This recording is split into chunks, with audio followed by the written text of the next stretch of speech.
All right. Hey, everybody. We are having like all this technical difficulty bullshit, and I don't know. It's like, I'm going to invite Stormy now.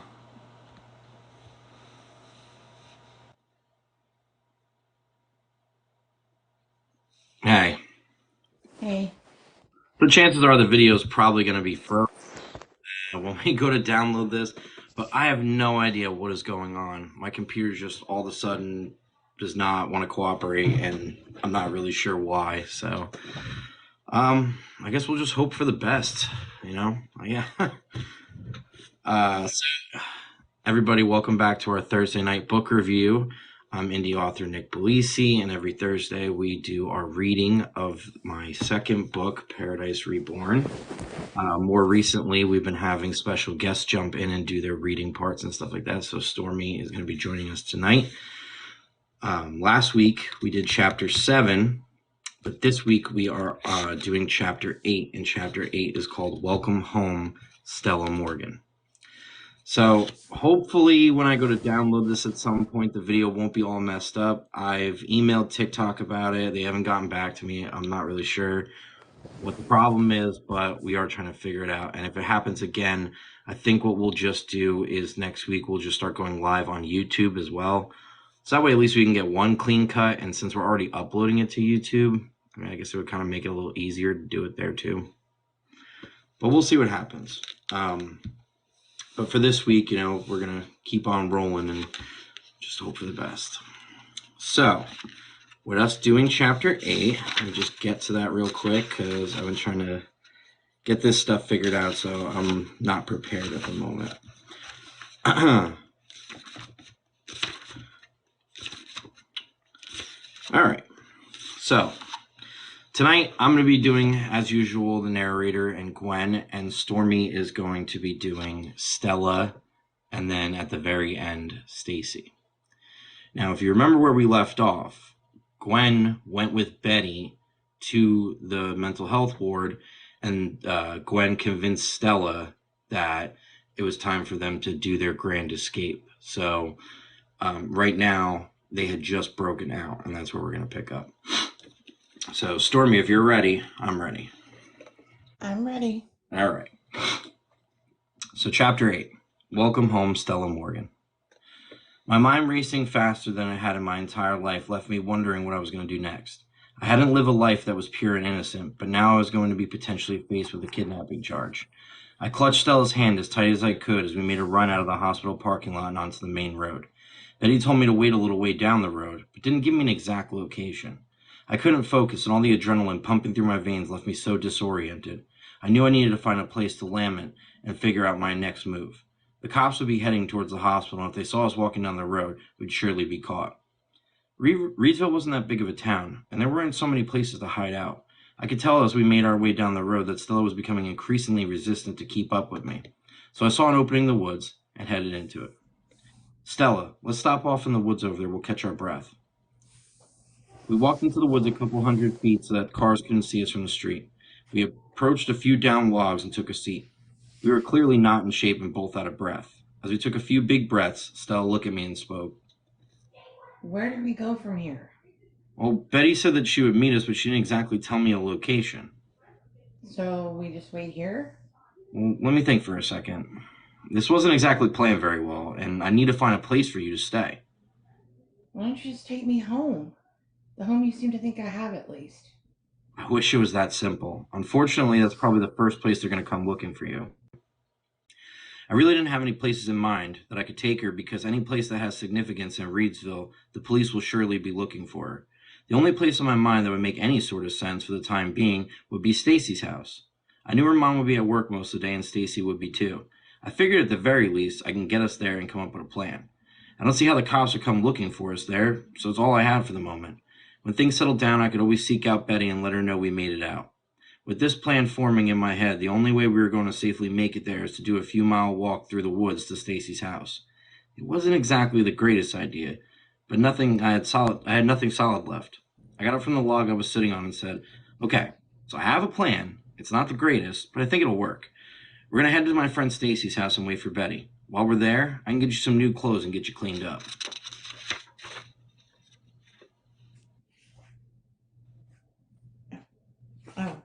sorry. I want to see what you promised me.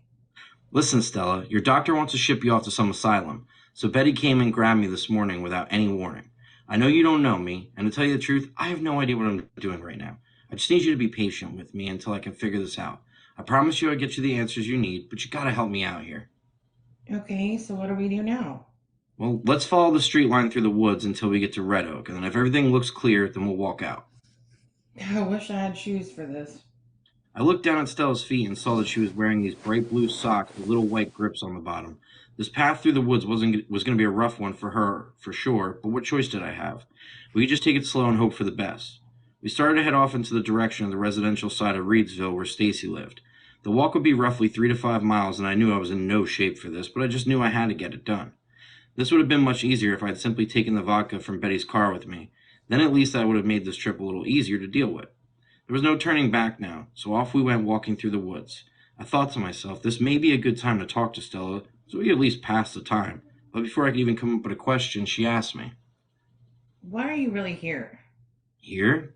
Do you mean Reedsville? Yeah, you said your parents died, so why are you back here? Honestly, I'm not sure. Everyone seems to want to know that, and I don't have an answer for even myself. I just felt like someone or something was just calling me to come home. I wish I had a better way to explain it. I feel like that too sometimes.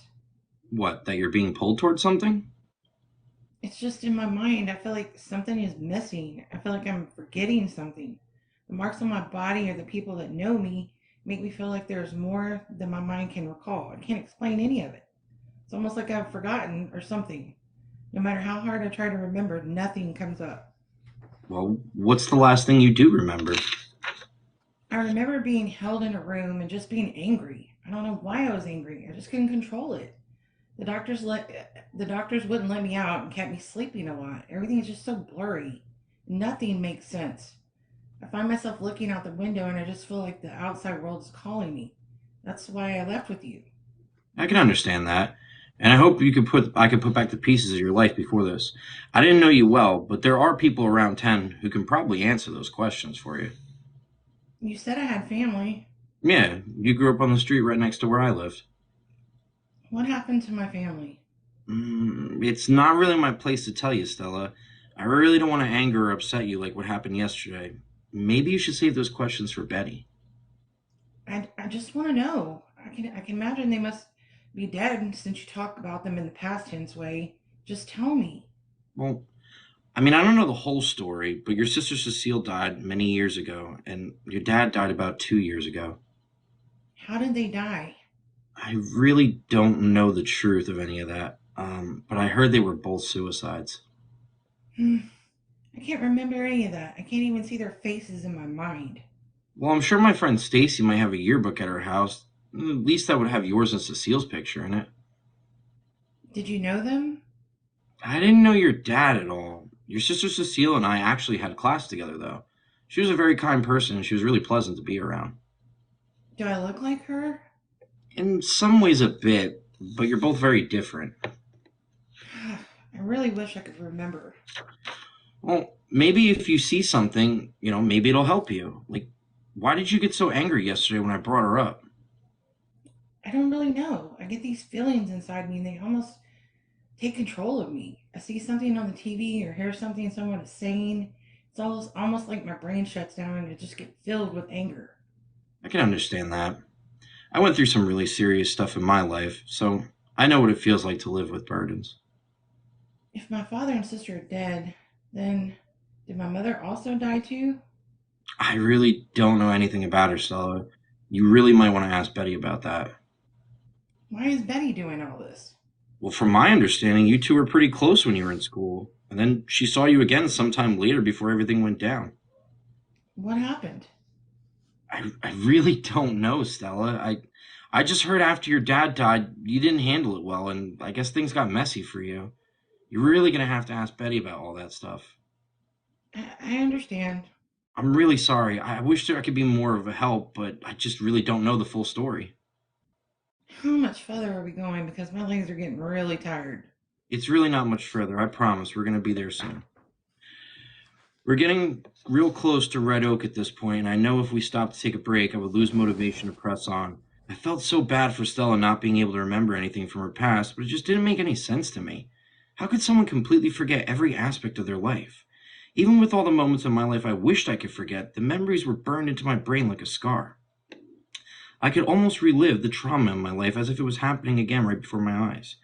There was definitely something wrong with her, and I could understand why Betty was so concerned. I really hope with all the risks we had taken by getting her out of there that there's something that will help recover her memories. On the other hand, maybe it was best not to remember some of those things. It suddenly dawned on me that maybe showing her things from her past might awaken more horrible things that happened to her. If she was at peace being in the hospital, what gave us the right to reopen those wounds and have her live the rest of her life with that burden? This is something that I really had no right being a part of. If I was in her place, I think I would be better off forgetting a lot of things that life has thrown my way. There was just so much in my life that I just wish I could simply forget. Last night was the prime example of that. If I didn't have that stain of being raped by Stacy's dad hanging over me, I would have never hit that man or denied Stacy when she was just showing me love that I'd been desperately seeking. I could live a normal life, not wasting away in a bottle and have things others strive for.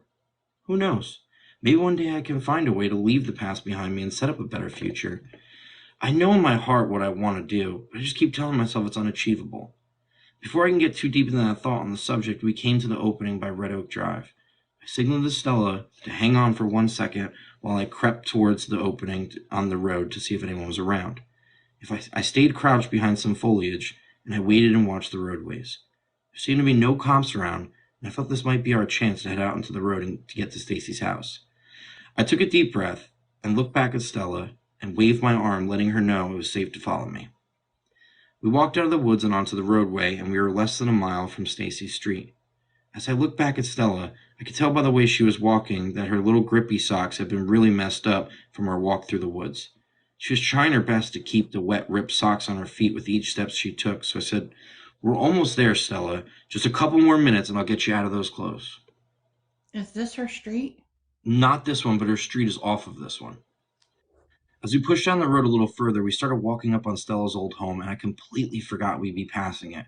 I thought about maybe turning around just to avoid it, but I didn't want to take the risk of backtracking and getting caught. Before I could even stop to really weigh out my options, Stella was standing in front of her old home. She had completely stopped directly in front of it, standing outside of the gate that was put up and just staring at it. I waited a few moments and then started to panic a little because this would be the first place that the cops would come looking for her. As I walked up to her, she spoke.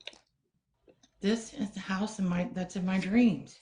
"We have to keep moving, Stella. Come on, we're almost at Stacy's." Stella didn't even flinch as to what I was saying as she was standing in a daze just looking at her childhood home. I went to go place my hand on her shoulder to snap her out of it, but she took off towards the side of the home. I tried to yell out to her, but she was gone.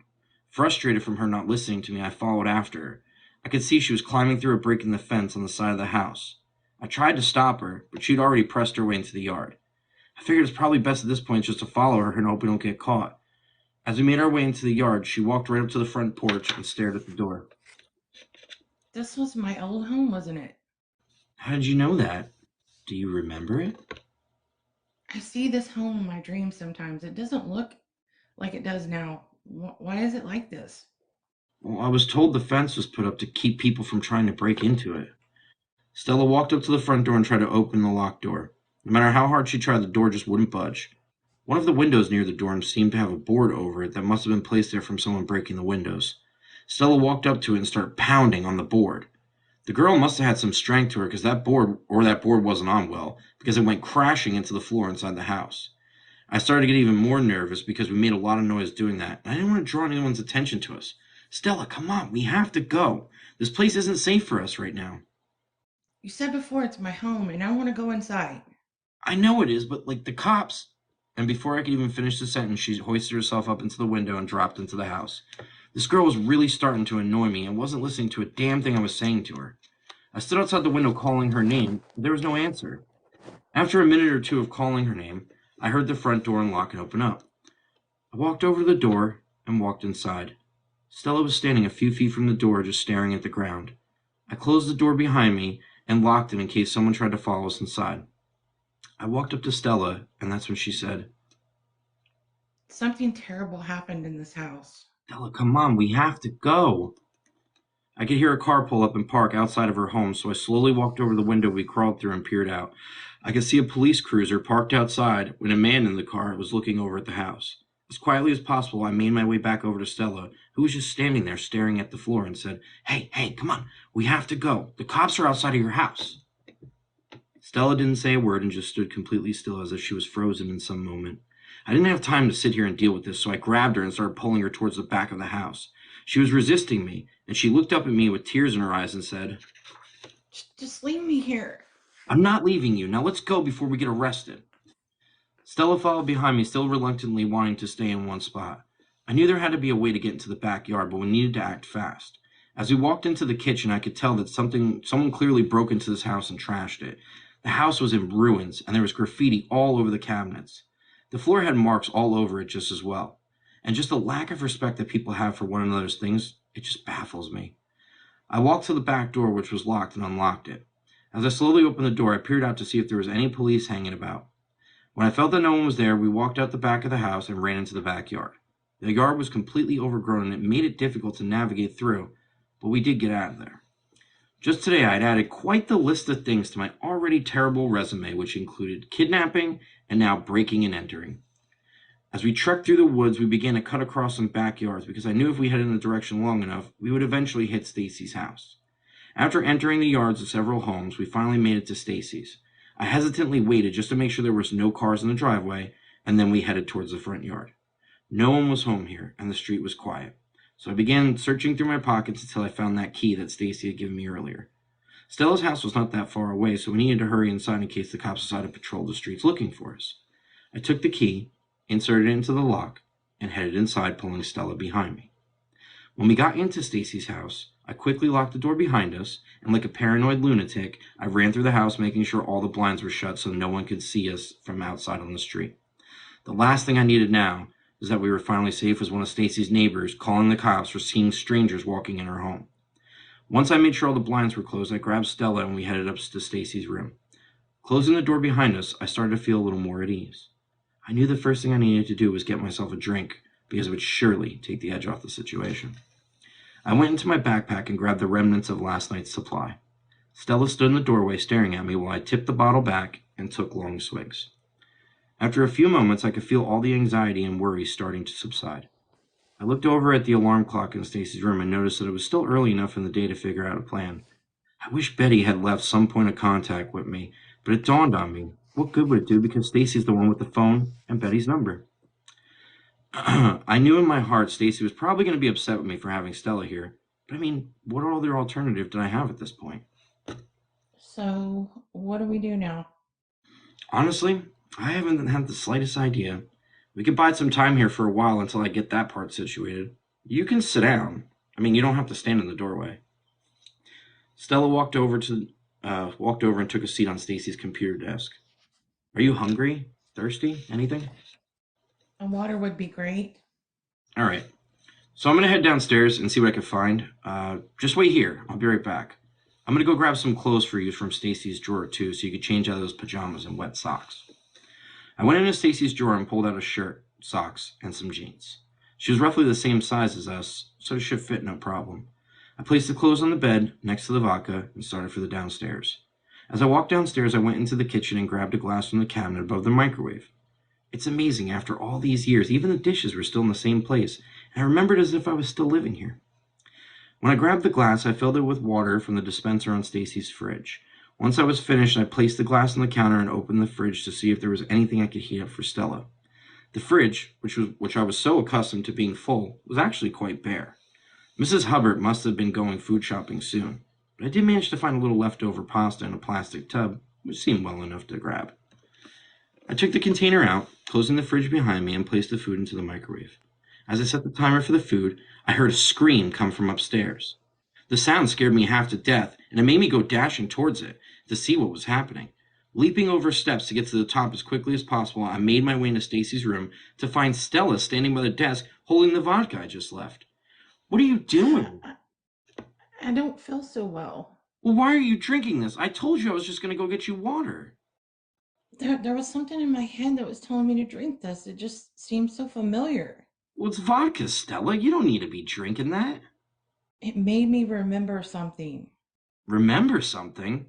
What did you remember? It's hard to explain. I could see myself standing with people drinking the stuff behind a building around some fire. A thought entered my mind, almost like the last puzzle piece perfectly fitting into the scheme. I had the same thing happen to me yesterday when I got off the bus here. My mom's words playing out in my head as if she was standing before me, saying them aloud. How certain smells or tastes can access the parts of your brain where that hold your memories that you thought you'd forgotten. Maybe the vodka was something for Stella that helped bring back some of that memory loss she was facing. It's kind of ironic in a way, because in my history, the vodka was a memory eraser when I would black out constantly. Stella might have been a drinker, and I knew she hung out with the older kids behind Pomodoros. It's possible that could be the place she's describing. This place you saw in your head, was there old car seats and junk around a pit? How did you know that? Well, the place is actually a local hangout, or at least it was. I knew you and some of the kids around town would hang out behind that pizzeria and drink there. Show me it. I can't show you now because the cops are looking for us, but I do have another idea that'll probably help you remember. I went over to Stacy's desk and I started shuffling through her paperwork and books. In the bottom of one of her drawers, I found a yearbook from the year before I left this place. I knew Stella would have to be in that one, and maybe if she saw some familiar faces, it could help her remember. I grabbed the book and sat down on the bed. Stella walked over and sat down next to me and started flipping through the pages. Stella was 2 grades above me, so she would have been a senior in this book. I kept flipping the pages and got to the section where they had senior photos. The people were in alphabetical order, so I scrolled to where her last name would be and found her photo. Stella took the book from me, staring at the photo of herself, just taking in everything. Why can't I remember any of this? I really don't know, Stella. I looked so different here. You still look just as pretty as you did here. I barely remember myself from back then and look nothing like I do now. I grabbed the book from Stella and flipped through pages in the back in order to find my grade, and then I found my picture. I pointed it out to her. I looked so much healthier and younger back then. It almost made me feel bad about how I let myself go over the past few years. You still look like you here? Thanks, I appreciate that. I can show you someone else in this book if you're up to it. I pointed my finger over to her sister Cecile, who was in the same row as me in the photo since both our names started with the same letter. Stella slowly took the book from me again, and really looking at the picture when I noticed a teardrop that landed on the yearbook. I looked up at her face, and it looked like she was trying her best to hold back the tears, but it just wasn't working. Do you remember her? This is the girl I see in my dreams sometimes. She's your sister, Stella. That's Cecile. My doctor told me I had no family. Maybe he meant they weren't around anymore. No, that can't be it. Why would you say that? If it was because they were dead, why wouldn't he tell me about them? Why would I have forgotten them? It could have been that you had forgotten them, and he didn't want you to have to go through remembering that they had died. Maybe. Trust me, Stella, there's plenty in my life that I wish I didn't remember either. You remember your family though, don't you? Yeah, I do. So if your parents are dead, how do you still remember them? I remember them through my memories. I could still see their faces even after all these years, but over time, I think what they looked like may be different from reality. Mine has a way of distorting things like that over time. Then how come I can't even remember their names, let alone what they look like? I really wish I had that answer for you. Well, what if I had more of that vodka and see if it helps me? I don't think that's a great idea, Stella. I'm sure it's been a long time since you've had to drink something like that. What's the worst that can happen? I guess she had a point, as she really didn't have anything to lose in her life. I felt the exact same way for most recent years, so who am I to judge her at this point? As selfish as it sounds, it might be nice to have someone to drink with me anyway. Without putting a lot of reasoning behind the decision, I grabbed the bottle and handed it to her. Without any sort of hesitation, she grabbed the bottle and began to drink it. I had to pull it away from her after a few seconds because I didn't want her to overdo it. Listen, you don't have to chug it. We have the whole day ahead of us, and I don't want to be dragging you around later when we have to leave here. I'm all for you doing your own thing, but just take it slow. Stella nodded in agreement as she handed me back the bottle. and she swallowed her vodka hard. By the look on her face, it was the same look I had seen so many times when the alcohol first touched virgin lips. The overwhelming taste of swallowing alcohol hard gave everyone what I like to call the pucker face. It reminded me of putting something sour in your mouth, and this candy we loved when we were younger were these little cough drop looking things with a little man on the front of them, and they were supposed to be the sourest candy around.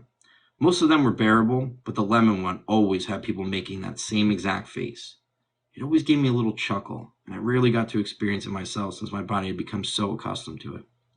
Stella's face started to turn a little red as you could tell the vodka was working its magic, probably at this point giving her a slight buzz. Stella continued flipping through the pages of the yearbook trying to find something that stood out to her. When she got back to the photos of kids in her grade, she stared over each one of them individually, but nothing seemed to jump out at her.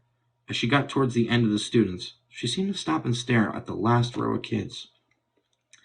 I could tell she was starting to get upset, so I asked her, "Do you recognize somebody?" I know this boy. I don't remember him, but seeing his face is bringing up a lot inside of me. The boy who she was pointing at was named Charlie Wilson. He was a handsome man, and I had to assume that was her boyfriend or something. I didn't really know Stella well enough about her personal life. She wasn't one of those people in school who everyone knew her personal business and she had her life out on for display. "What are you feeling?" Sadness. "Maybe we should put this away, Stella."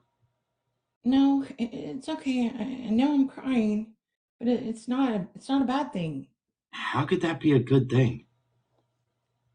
I haven't felt anything in such a long time. There has been no happiness, sadness, or even pain. Every day I wake up wondering who I am, just coasting from checkups to sessions. An entire lifetime of nothingness with no reasoning behind it. Sometimes I find myself picking at these scars on my arms just to feel something, but nothing ever comes. To be able to feel even the sadness makes me feel alive inside. I can't explain to you why his face makes me feel this way, but I can tell you that I'm grateful to be sad. I was left utterly speechless. The trauma that must have been suppressed in her mind was just so overwhelming. There have been many times in my life where I had felt nothing that she speaks of, but nothing to that extent. My heart broke for her, but also began to draw me closer with her. I didn't know who this boy was, but I'm sure someone around town could piece together that missing link for her. I placed my hand on Stella's leg and said, "I can only imagine how you feel right now, but I want you to know we're going to get this all sorted out, and I'll be with you every step of the way." You're truly kind, Gwen. I want to be able to remember what's been lost and just live a normal life. And I can understand that perfectly. For the last 7 years, I've been from place to place looking for the same type of life. It wasn't until me coming here that I even began to feel normal. It's ironic because this place is the reason why I left and felt so out of place. Now to be back here and start seeing glimpses of the life I could have still feels unreal to me. I felt like I was being pulled back here by something, in such a weird and random series of coincidences that guided me here. I guess even when you leave home, you never truly leave it. I suppose you're right in both of our cases. I hope to remember this place as home again and to finally fill in the blanks, to fill what's been forgotten, and try to make the best of the life I have still left. Exactly. So we're both young, and we have both of our lives ahead of us. Hopefully, Betty has a way to set that up for you. And if worse comes to worse, you could always come back to Stinson with me and start a new life. I have a guy that can get you all the documentation you would need to start over as someone new. What do you mean by that? I pulled out my fake ID card from my pocket and handed it to Stella. She was looking over at it as I explained, "My guy Fred back in Stinson makes these great fake IDs, so I can get you one. Since the police will be looking for you, I'm sure it'd probably be a better idea to drop your old ID anyway. You can get a new name and an entirely new life. I've been living under several aliases over the years to avoid any legal trouble I might face." I guess it really doesn't matter what my name is at this point, since I can't remember anything anyway. Yeah, that's a good point. I heard the front door below us open up and close rather quickly. I looked over at the clock and it was way before anyone was supposed to be back here. I began to panic because I wasn't even supposed to be here myself. I quickly grabbed Stella and walked her over to Stacy's closet and as quietly as possible put her in. There was just not enough time to get us out of here and we had to hide. I could hear footsteps starting to ascend towards us as my panic began to overwhelm me. What if it was Mrs. Hubbard and now all of a sudden I'm in her house again with no warning? This isn't the way I wanted to come back in the picture with her. As I gently pushed Stella deeper into the closet, I placed my pointer finger over my mouth, signaling for her to be quiet. I didn't know where I was going to hide. I didn't know where I was going to hide because the closet wasn't big enough for the both of us. I shut the closet door and pressed my body up against it so I wouldn't be seen if Mrs. Hubbard happened to just open the door to the room. The footsteps stopped right outside the bedroom, and I could hear the doorknob turning. The door Gwen, slowly are you? opened. Nope, you're good. Gwen, are you in here? My God, Stacy, you scared the shit out of me. What are you hiding for? I thought you were your mom. What are you doing home so early? There's a bunch of cops downtown asking questions about that girl, so I left work early to make sure you didn't get yourself arrested. I'm so glad you're here. What happened? Well, it's kind of a complicated story. I didn't exactly expect you to be home so soon. Did you help Betty get her out? What did Betty do with her? Yeah, I went with Betty, and we did manage to get her out. And then we got separated when things got a little crazy. How'd you get back here? Through the woods. You walked all the way from the hospital back here through the woods. Yeah, I didn't want to get seen by the cops. Betty got caught up in the ward, so I had to think on my feet. I told you not to get mixed up in this shit. Are they going to come looking for you? I used a fake ID on the sign-in sheet, so I doubt they're going to be looking for me at least. Well, at least you did one thing correctly, even if the entire plan was stupid. I'm just so glad you're safe. Can we just make a deal not to get involved with this shit anymore, please? I wish it was that simple. It actually is simple, Gwen. If Betty comes back here with this nonsense, I'm just shutting the door in her face. You're not getting involved in it anymore. I'm not letting you throw your life away on this shit. Stacy, it's not that simple. You need to relax a little bit and hear me out. Dude, the cops are all over the place looking for this chick. You're staying here and we aren't getting involved. I'll talk to my mom and let her know that you're back and things will be just be cool. I have to call her anyway because she said she was picking up food. So I'll tell her to grab enough for the three of us and tell her you came back to visit. Well, we'll come up with something, some bullshit story or something. That's fine and all, Stacy, but I have to tell you something. Were you making yourself food or something downstairs? I just saw a glass on the counter and it smelled like you cooked something. Yeah, I was heating up some food, but Jeez, I must have really scared you when I pulled in the driveway. What, did you go running up the stairs to hide? no, I was already up here. I just didn't know what to do. Everything happened so fast. Well, once I call my mom, you won't have to do that anymore. Okay, but Stacy, you need to listen to me before you call her. Okay, what's going on? The food wasn't for me, and I got kind of a bigger problem in my hands. What do you mean the food wasn't for you? And that is the end of chapter 8. So, a lot of stuff happening, getting to know Stella's mindset and everything as far as where she is, with everything that's going on. Her memory's foggy. She doesn't remember anything, but there's almost like deja vu or coincidences and stuff like that are jotting her to go in the direction of sort of things or feel certain emotions, but somehow the memory is being blocked. And I mean, if you remember from the first book, that's exactly what the PC3 is supposed to do. It's supposed to block out that type of trauma in your life and stuff. But, there's always coincidences and, depending on what you believe in and stuff like that. Even if you repress that kind of thing subconsciously, maybe your body or a smell or a taste or the way the air feels on your skin or the sun or something, it can invoke these involuntary memories, which is where a lot of this book is based around, from Marcel Proust. So, that's what Stella's feeling, that even though they're pumping her or they were pumping her full of this medication, you can't exactly get rid of all that sensory stuff. It's still there. It's still ingrained in your DNA, so you may not be able to remember it, but it's something, just like how people experience deja vu, on a regular basis. You've lived this moment before, you've done this before. You may not be able to remember when, but you feel so close to it, So to get into our Easter eggs, so there's a few that I have for you guys. One of them would be on, let me just see here, page 184. there's a couple things I wanted to point out. And one of those things is um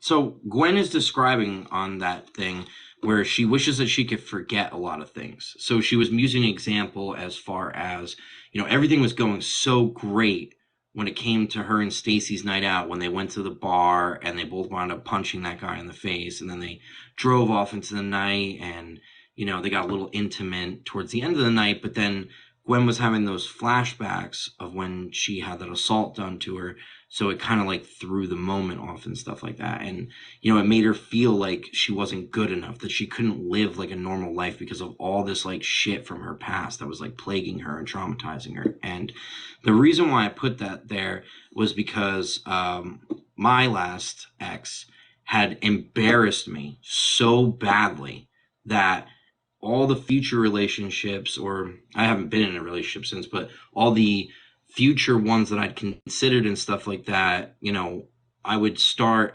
like to get into it or something, but then the trauma or whatever you want to call it, the memories from that last one scarred me so badly that it made me have that fear of wanting to get close to somebody, or being hurt like that again, or especially like embarrassed, because it was extremely embarrassing, the things that were done to me. So those are things that, I hope don't stick with me for life, but it's been almost 7 years next month, and that still, in a way, sticks with me when it comes to considering like being in a relationship or doing anything like that. So hopefully it won't, but I don't know. And that's why that was put in there. Now, when we were talking about them going through the woods, Stella's like, I wish I had sneakers for this. Like, I wasn't actually prepared, because you got to imagine she was coming from the mental health ward, and anyone who's ever had a stay over there knows, how you get dressed over there. And it's not as if you're dressed to be going for a stroll. You're in comfy clothes and like what's called grippy socks. So I threw that little nod in there as the slang term that, again, anyone who's familiar with being in there will know. The gray or blue, whatever color they use, the little socks with the grips on them, stuff, because you're not allowed to wear sneakers or anything like that. So Stella's house, it's modeled, actually, when I was thinking about it in my head in the first book and coming up with it, and then again in the second book, reimagining it and stuff, obviously the layout's going to be the same. It was actually modeled after my paternal grandmother's house. She was a big influence in my life until she passed away back in 1998. And, I used to spend most of my childhood at her house because my dad would work a lot. My mom was in the picture. So, that was like my little nod to her. Now, there's another part in there where she's talking about the pucker face. And that actually was like a little nod to my brother. And the reason is because when we were younger, Warhead candies had just come out. And that was like our big thing. We would always have these things, and you try to see like how many you could put in your mouth and how long you could hold on before you had to spit it out. But you all made that same stupid face, like the, so that was that little nod to him. And then there was one part I wanted to read, and that was on page 198. Obviously I read it, but I'm just going to go over it briefly again. Let me just find it real quick. So Stella's explaining, what she feels and stuff like that. And she says, I haven't felt anything in such a long time. There've been no happiness, sadness, or even pain. Every day I wake up wondering who I am, just coasting from checkups to sessions. An entire lifetime of nothingness with no reason behind it. Sometimes I find myself picking at these scars on my arm just to feel something, but nothing ever comes. To be able to feel even that sadness makes me feel alive again inside. I can't explain to you why his face makes me feel this way, but I could tell you that I'm grateful to be sad. When I was in the Navy, and I was kind of waiting to get out, they already were like processing my paperwork and stuff, but I was still going to like mental health and all that. Basically what was happening at that point is like I felt that overwhelming nothingness. I was just going day to day with no purpose in life, kind of waiting to be released, while at the same time, not being able to know what my future held, or trying to numb out the past and stuff like that for the reason why I felt that way. And, I would find myself like hurting myself or things like that to like try to feel, because I had no feeling. I mean, I was drinking like every day to try to just like feel something, but also at the same time numb out what I was going through. So the way Stella describes that and stuff like that is the exact way I was feeling at that moment in my life. And I would sit there and I was still married at the time when I was going through that. So I would just sit there and like look at pictures of us and stuff like that. And like, just to feel that sadness because she wasn't in California with me anymore. It bothered me, but it didn't bother me at the same time. I'd been through a lot of shit with her over the last 7 years, and like I just was kind of like at my limit. But I think it was more of that creature comfort aspect of it, because we never, once she walked out the door, it's not like we ever reconnected after that. We shortly, a couple months later or whatever, went through a divorce, and it was whatever. But like I was looking at it and stuff like that just to feel, just to be upset, to make myself be upset so I didn't have to feel that emptiness. So that moment that Stella's feeling right there, where she's looking at that picture of Charlie, and like it's invoking the sadness, but she's not sad about it. She's grateful that she's able to feel something. That's exactly where that came from. So our next week's schedule, I don't believe that Betty is in it. So I think we're going to be doing it on Thursday. I'll make that determination next Tuesday for sure. But I think we're going to stick with Thursday because I think that's it. But even still, I think it's going to be Thursdays from now on because Steve, who plays the part of Betty, his play practices and stuff are over at the end of next week. So after that, he won't be taken up on Thursday nights anymore, at least to my knowledge. I could be wrong, but at least I think so. So we'll go back to that. Next Thursday, when we do that reading, we're going to be reading chapter 9, Il mio tesoro. And if you don't know what that means, I'm not going to tell you because it's one of those things that you're going to hear a lot throughout this series from this chapter going forward.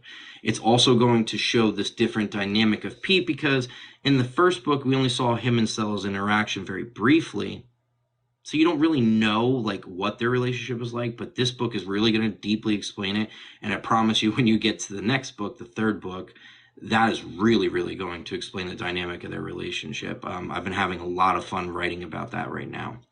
But, il mio tesoro is a term of endearment in Italian. And, Pete, very, very Italian. So it's something that he has with Stella and a bond, that they do together. So that's just something to think about. Now, next Tuesday, we're doing object permanence. And a lot of people have asked me, and I tried to say in one of my other live chats, but someone told me that I got cut off. So basically what it is it's like the saying, like, out of sight, out of mind. You know what I mean? Those feelings that, you could feel so attached to something when it's immediately in your life, but when it's no longer in your life, you kind of like start to forget and like stop being so attached to it. Obviously, like, you can't really, you can't. Like, if you live with your family and they're nearby and stuff like that, but then all of a sudden they move away, like, obviously they're still your family, you still love them and stuff like that, but you're not seeing them all the time. So that normal distance starts to be created because they're not right in your purview. So it's kind of like out of sight, out of mind. So we're just going to talk about that a little bit and how it relates to like borderline and all that, and how it's so common with like people such as myself who fixate on certain things when it comes into, like a borderline thing. You're fixated on something like, I'm in love with this person, I need this person, but then all of a sudden they're not in your purview and you're kind of just like, who are we talking about? So, but everybody experiences it. It's not just a borderline thing. So, but we'll get into that on Tuesday. I'm going to work this weekend as far as trying to figure out what the hell is going on with our technical difficulties, because this is getting absolutely ridiculous. The fact that not only are we having issues with TikTok, but then my computer took a shit at the same time. Like, I'm just a mess over here. And with the month of December going on right now and work, it's just so difficult to find the time to do that. But this weekend I will have time, so I'm going to sit down and try to figure that out and try to get a solution. So hopefully this video didn't freeze. If it did, again, I'm going to try to figure something out this weekend to fix it. So hopefully when I post it either tonight or tomorrow, we have good luck. So I want to give a big shout out to Stormy. She did a great job tonight doing her reading. Thank you again for joining me. You're welcome. And I'll let Stormy say goodnight, and then we'll sign off. Good night, everyone. And Nick had a birthday yesterday, so happy birthday. Thank you, thank you. Yes, crazy stuff. It was definitely a it was definitely a good one. It started off shitty at work, but it got better throughout the day. So, um, thank you everybody who reached out and wished me a happy birthday and stuff. So I really appreciate it, and I will see you guys next Tuesday. Thanks.